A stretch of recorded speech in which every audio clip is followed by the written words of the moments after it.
started Chaffinches and Sparrows. You've done another week more. This one is a special one because today is the last day and then we have half term. So have a nice rest during this half term. Play as much as you can. Just disconnect about home learning and then get all your energy back for when we come back in June. So it's 1 week and then we will be back. Okay? Right, so let's going to carry on. We are not going to have time to finish it because it's quite a lot. So let's going to read today one chapter more and then we will read it again when we come back.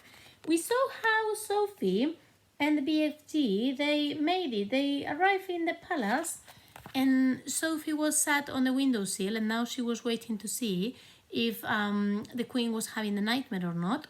And then BFG went to the garden to hide. So let's see what happens, okay? This chapter is called The Queen.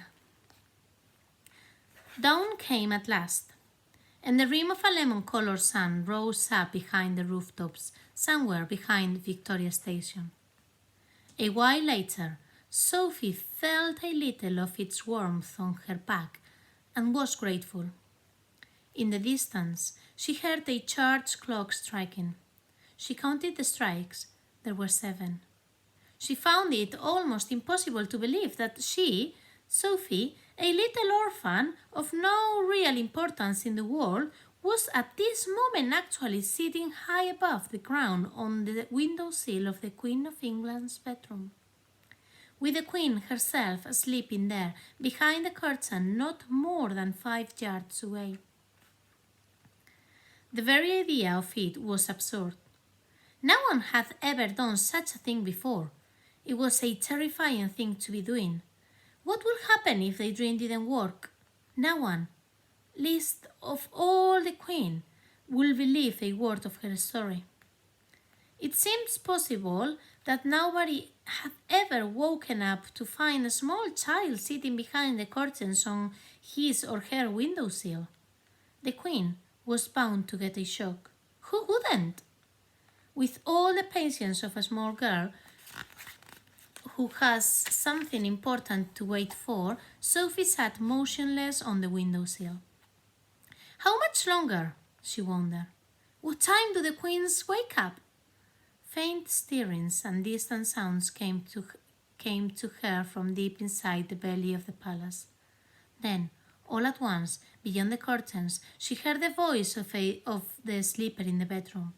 It was a slightly burled sleep-stalker's voice. "Oh, no!" it cried out. "No!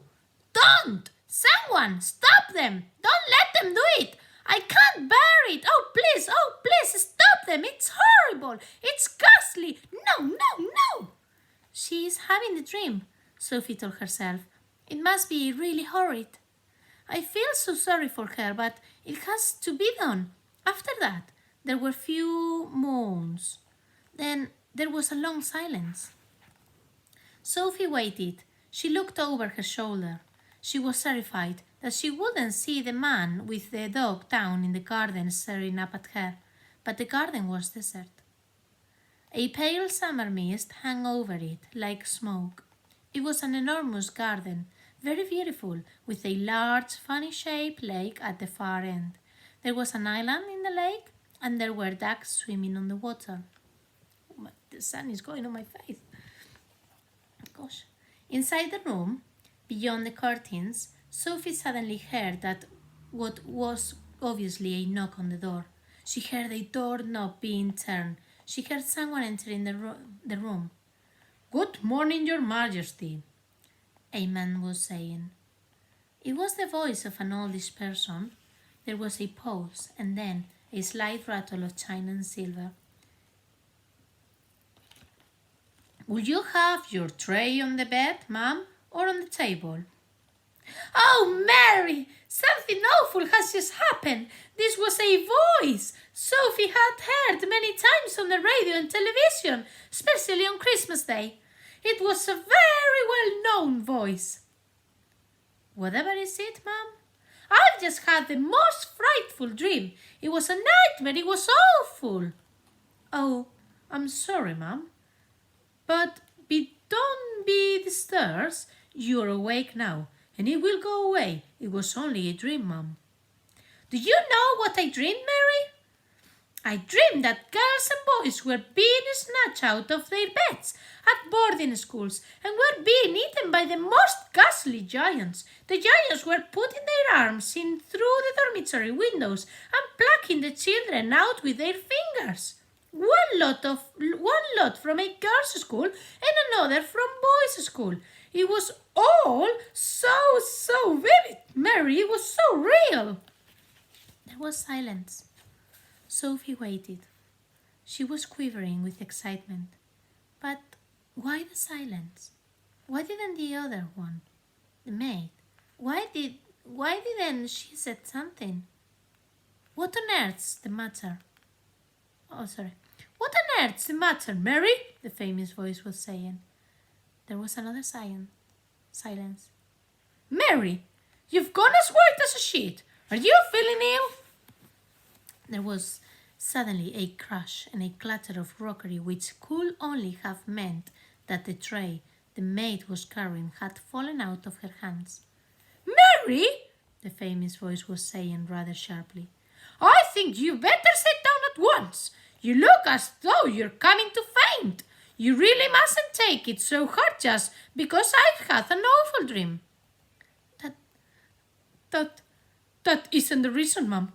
The maid's voice was quivering terribly. Then for heaven's sakes, what is the reason? I'm very sorry about the tray, Mum. Oh, don't you worry about the tray. But what on earth was it made you drop it? Why did you go white as a ghost all of a sudden? You haven't seen the papers yet, have you, Mum? No. What do they say? Sophie heard the rustling of a newspaper as it was being handed over. It's like the very dream you had in the night, Mum. Rubbish, Mary! What is it? On the front page, Mum. Is the big headlines? Great Scott! Cried the famous voice. 18 girls vanished mysteriously from their beds at Rodden School. 14 boys disappeared from Eton. Bones are found underneath dormitory windows. Then there was a pause punctuated by gasps from the famous voice, as a newspaper article was clearly being read and digested. Oh, how ghastly! The famous voice cried out. It's absolutely frightful. Bones under the windows. What can have happened? Oh, those poor children. But, Mum, don't you see, Mum? See what, Mary? Those children were taken away almost exactly as you dreamed it, Mum. Not by giants, Mary? No, Mum. But the bit about the girls and boys disappearing from their dormitories, you dream it is so clear, and then it actually happened. That's why I came all over queer, Mum. I'm coming over a bit queer myself, Mary. It gives me the shakes, Mum. When something like that happens, it really does. I don't blame you, Mary. I shall get you some more breakfast, Mum, and have this mess cleared up. No!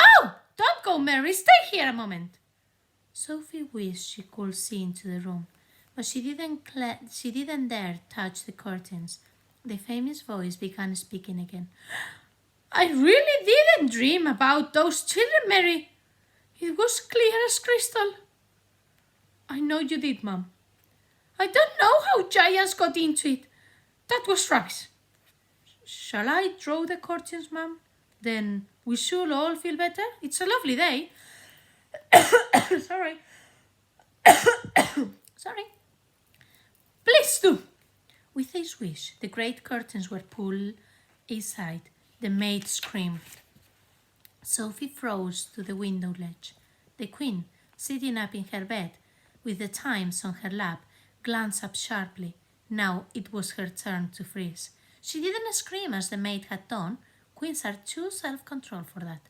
She simply sat there staring wide-eyed and white-faced at the small girl who was perched on the windowsill in a nightie.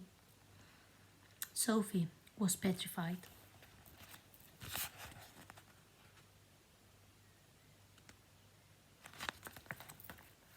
Curiously enough, the queen looked petrified too.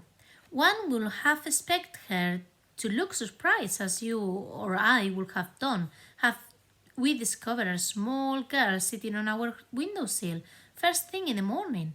But the queen didn't look surprised. She looked genuinely frightened. The maid, a middle-aged woman with a funny cap on the top of her head, was the first to recover. "What in the name of heaven do you think you're doing in here?" she shouted angrily to Sophie. Sophie looked beseechingly towards the queen for help. The queen was still staring at Sophie. Gaping at her would be more accurate. Her mouth was slightly open, her eyes were round and white as two saucers, and the whole of that famous rather lovely face was filled with disbelief. "Now listen here, young lady. How on earth did you get into this room?" the maid shouted furiously. I don't believe it," the queen was murmuring. "I simply don't believe it." "I'll take her out, ma'am, at once," the maid was saying. "No, Mary, no, don't do that." The queen spoke so sharply that the maid was quite taken aback. She turned and stared at the queen.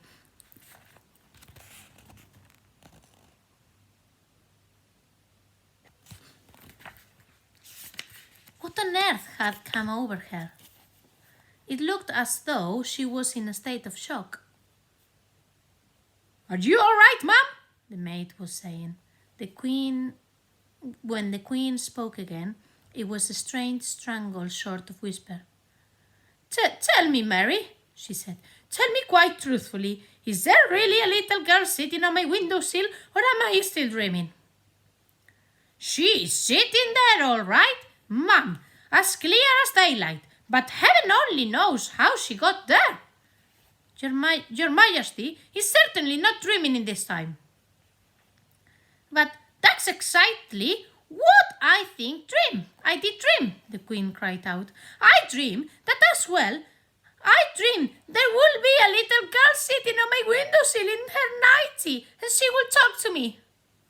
The maid, with her hands clasped across her starched white bosom, was staring at her mistress with a look of absolute disbelief on her face. The situation was getting beyond her. She was lost. She had not been trained to cope with this kind of madness. "Are you real?" the queen said to Sophie. Yes, Your Majesty," Sophie murmured. "What's your name?" "Sophie. My name is Sophie, Your Majesty." "And how did you get up onto my windowsill?" "No, don't answer that. Hang on a moment. I dreamed that part of it too. I dreamed that a giant put you there." "Well, he did, Your Majesty," Sophie said. The maid gave a howl of anguish and clasped her hands over her face. "Control yourself, Mary," the queen said sharply. Then to Sophie, she said, You're not serious about the giant, are you?" "Oh, yes, Your Majesty. He's out there in the garden now." "Is he indeed?" the queen said. The sheer absurdity of it all was helping her to regain her composure. "So he's in the garden, is he?" said, smiling a little. "He is a good giant, Your Majesty. You need to not be frightened of him." "I'm delighted to hear that," said the queen, smiling. "He is my best friend, Your Majesty." "Oh, how nice!" "He's a lovely giant, Your Majesty." "I'm quite sure he is. But why have you and this giant come to see me?" I think you have dreamed that part of it too, Your Majesty," Sophie said calmly. That pulled the queen up short. It took the smile right off her face. She certainly had dreamed that part of it. She was remembering now how at the end of her dream it had said that the little girl and the big friendly giant would come and show her how to find the 9 horrible man-eating the giants.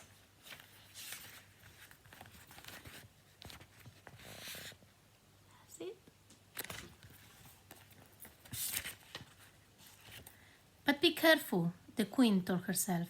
Keep very calm, because this is surely not very far from the palace where madness begins. You did dream that, didn't you, Your Majesty? Sophie said. The maid was out of it now. She just stood there, goggling. Yes, the queen murmured. Yes, now you come to mention it, I did. But how do you know what I dreamt? Oh, that's a long story, Your Majesty. Would you like me to call the big friendly giant? The queen looked at the child. The child looked straight back to the queen, her face open and quite serious. The queen simply didn't know what to make of it. Was someone pulling her leg? She wondered. Shall I call him for you? You will like him very much. The queen took a big breath. She was glad no one except her faithful old Mary was here to see what was going on. What will happen? We are going to leave it there. Will they let the BFG in the palace? Will the queen believe Sophie? Will they do something to get rid of those 9 nasty giants? Right, we leave it there. Have an absolutely lovely half term. Enjoy and then have so much fun. Alright, see you in 1 week. Bye!